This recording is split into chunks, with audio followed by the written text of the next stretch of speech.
for the Barber Project, and today I will be reading the first part of Chapter 15, A Tempest in the School Teapot, from Anne of Green Gables. I hope you enjoy. What a splendid day, said Anne, drawing a long breath. Isn't it good just to be alive on a day like this? I pity the people who aren't born yet for missing it. They may have good days, of course, but they can never have this one. And it's splendider still to have such a lovely way to go to school by, isn't it? It's a lot nicer than going round by the road.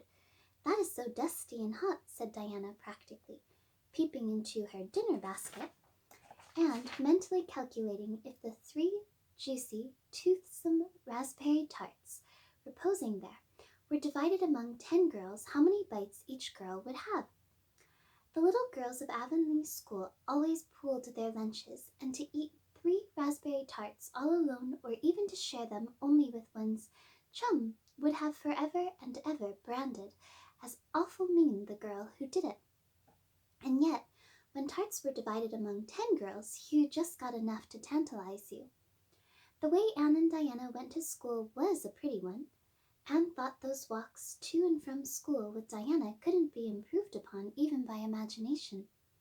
Going around by the main road would have been so unromantic, but to go by Lover's Lane and Willowmere and Violet Val and the Birch Path was romantic, if ever anything was.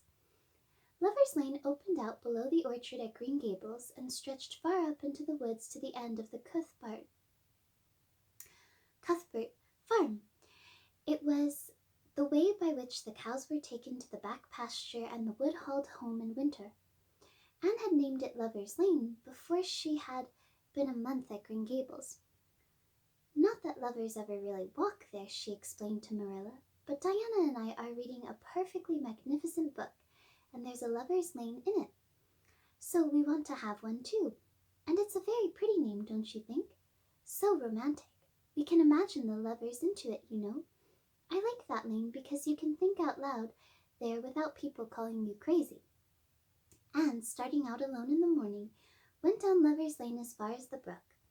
Here Diana met her, and the 2 little girls went on up the lane under the leafy arch of maples. Maples are such sociable trees, said Anne.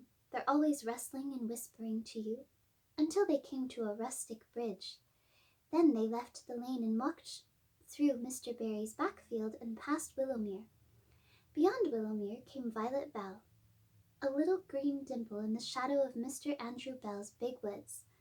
Of course there are no violets there now, Anne told Marilla, but Diana says there are millions of them in spring. Oh, Marilla, can't you just imagine you see them? It actually takes away my breath. I named it Violet Val. Diana says she never saw the beat of me for hitting on fancy names for places. It's nice to be clever at something, isn't it? But Diana named the Birch Path. She wanted to, so I let her. But I'm sure I could have found something more poetical than plain Birch Path. Anybody can think of a name like that. But the Birch Path is one of the prettiest places in the world, Marilla. It was. Other people besides Anne thought so when they stumbled on it. It was a little narrow, twisting path winding down over a long hill straight through Mr. Bell's woods, where the light came down, sifted through so many emerald screens that it was as flawless as the heart of a diamond. It was fringed in all its length with slim young birches, white-stemmed and lissom-boughed, ferns and starflowers and wild lilies of the valley and scarlet tufts of pigeonberries grew thickly along it. And always there was a delightful spiciness in the air and music of bird calls and the murmur and laugh of woodwinds in the trees overhead. Now and then you might see a rabbit skipping across the road if you were quiet, which, with Anne and Diana, happened about once in a blue moon. Down in the valley the path came out to the main road, and then it was just up the spruce hill to the school. The Avonlea School was a whitewashed building, low in the eaves and wide in the windows, furnished inside with comfortable, substantial, old-fashioned desks that opened and shut and were carved all over their lids with the initials and hieroglyphics of 3 generations of schoolchildren. The schoolhouse was set back from the road, and behind it was a dusky fir wood and a brook, where all the children put their bottles of milk in the morning to keep cool and sweet until dinner hour. Marilla had seen Anne start off to school on the first day of September with many secret misgivings. Anne was such an odd girl. How would she get on with the other children? And how on earth would she ever manage to hold her tongue during school hours? Things went better than Marilla feared, however. Anne came home that evening in high spirits. "I think I'm going to like school here," she announced. "I don't think much of the master, though. He's all the time curling his mustache and making eyes at Prissy Andrews.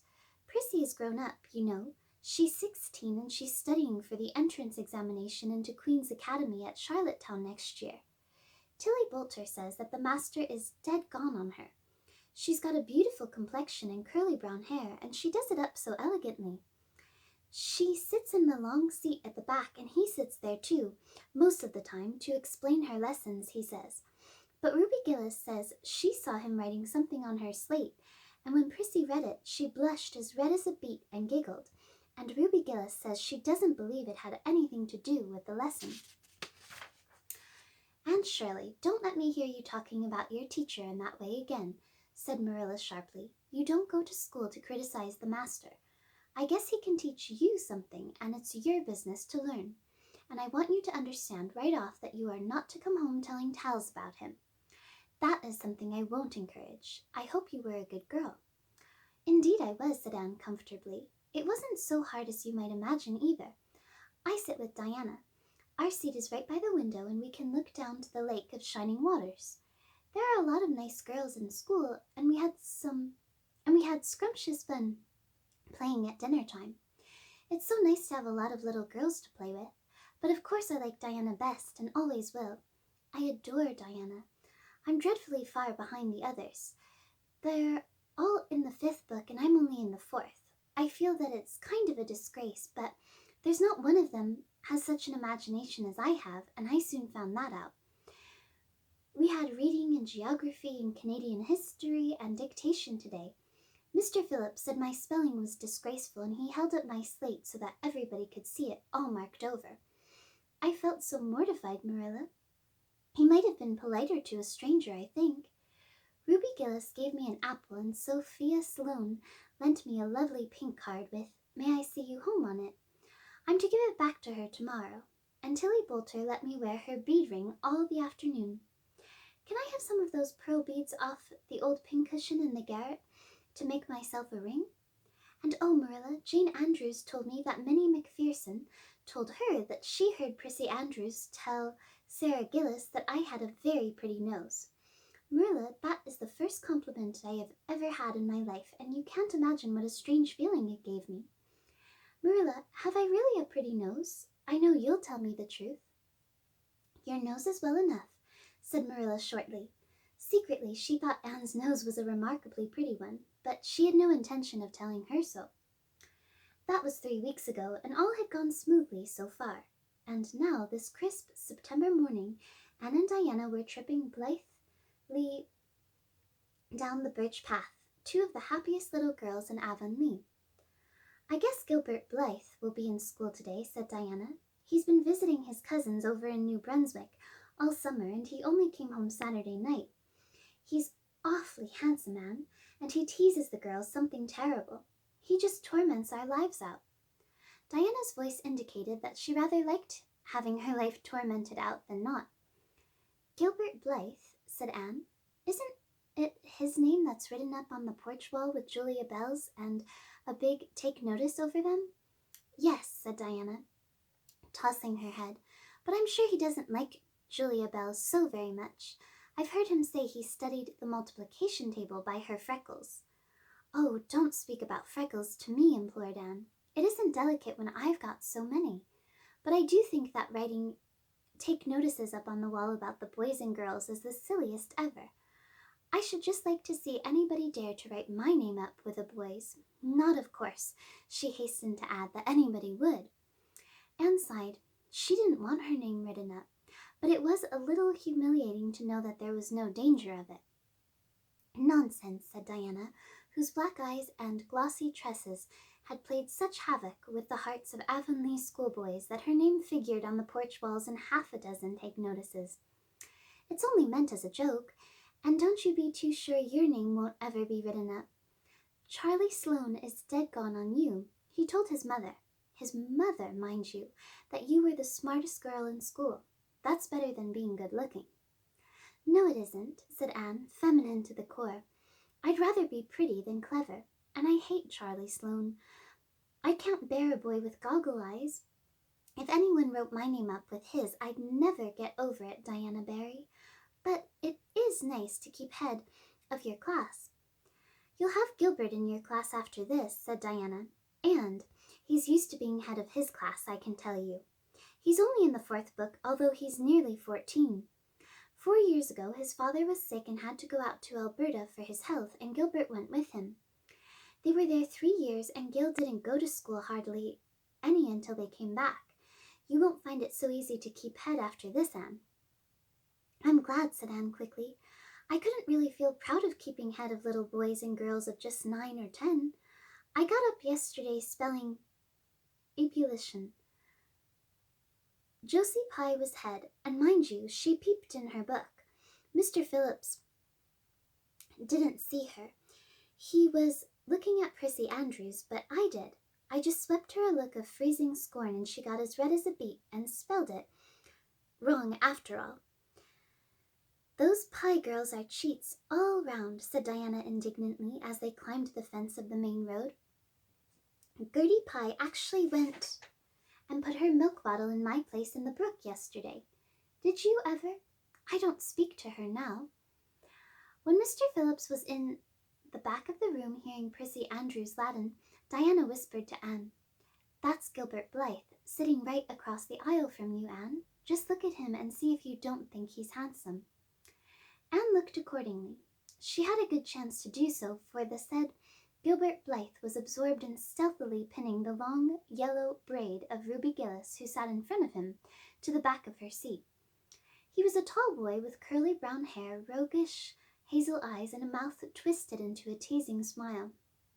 Presently Ruby Gillis started up to take a sum to the master. She fell back into her seat with a little shriek, believing that her hair was pulled out by the roots.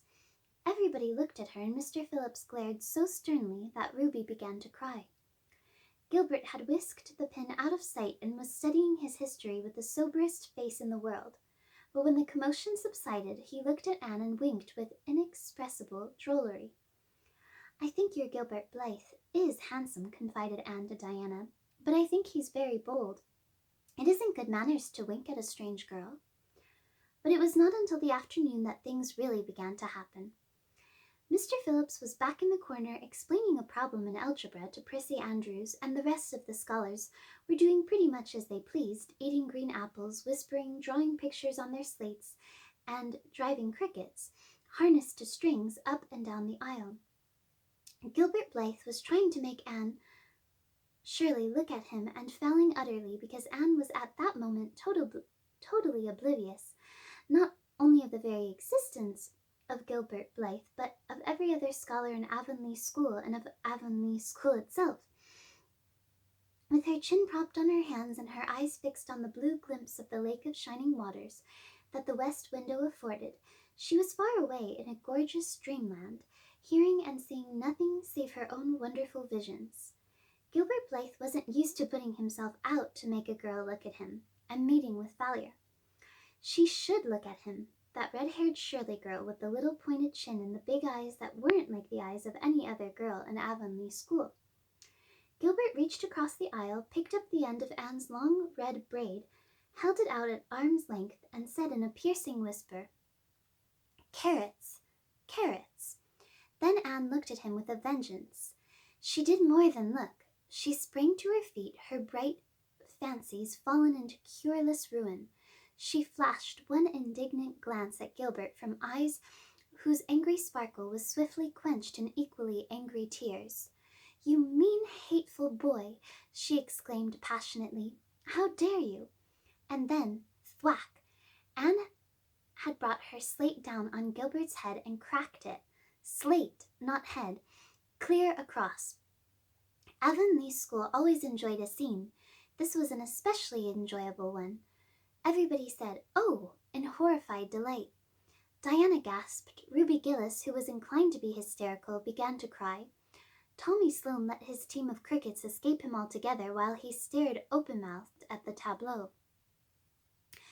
Mr. Phillips stalked down the aisle and laid his hand heavily on Anne's shoulder. "Anne Shirley, what does this mean?" he said angrily. Anne returned no answer. It was asking too much of flesh and blood to expect her to tell before the whole school that she had been called carrots. Gilbert. It was he who spoke up stoutly. "It was my fault, Mr. Phillips. I teased her." Mr. Phillips paid no heed to Gilbert. "I am sorry to see a pupil of mine displaying such a temper and such a vindictive spirit," he said in a solemn tone, as if the mere fact of being a pupil of his ought to root out all evil passions from the hearts of small, imperfect mortals. "Anne, go and stand on the platform in front of the blackboard for the rest of the afternoon." Anne would have infinitely preferred a whipping to this punishment, under which her sensitive spirit quivered as from a whiplash. With a white set face she obeyed. Mr. Phillips took a chalk crayon and wrote on the blackboard above her head, "Anne Shirley has a very bad temper. Anne Shirley must learn to control her temper," and then read it aloud so that even the primer class, who couldn't read writing, should understand it. Anne stood there the rest of the afternoon with that legend above her. She did not cry or hang her head. Anger was still too hot in her heart for that, and it sustained her amid all her agony of humiliation. With resentful eyes and passion-red cheeks, she confronted alike Diana's sympathetic gaze and Charlie Sloane's indignant nods and Josie Pye's malicious smiles. As for Gilbert Blythe, she would not even look at him. She would never look at him again. She would never speak to him. Thank you so much for joining me for my reading. In my next video, I will finish reading chapter 15. This was a little bit longer of a chapter, so I'm just breaking it up into 2 parts. But I hope that you enjoyed the first part, and I look forward to reading the second part in my next video. Thank you so much. Bye.